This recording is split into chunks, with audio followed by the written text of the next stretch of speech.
أعلنت وزارة الدفاع الجزائرية الثلاثاء أن وحدة من قوات الدفاع الجوي أسقطت طائرة مسيرة مسلحة اخترقت الأجواء الوطنية قرب الحدود مع مالي. وأوضحت الوزارة في بيان أن الطائرة المسيرة تم رصدها وإسقاطها قرب منطقة تينزواتين التابعة للناحية العسكرية السادسة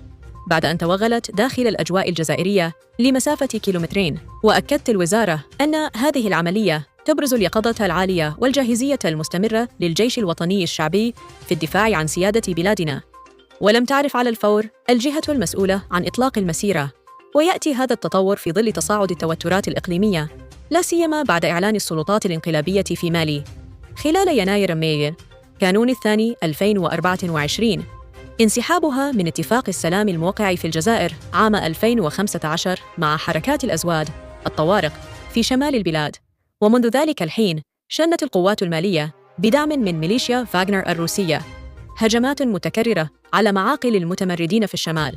ما أسفر عن موجات نزوح باتجاه الحدود الجزائرية، وأدى تصاعد النزاع إلى توتر في العلاقات بين الجزائر وباماكو،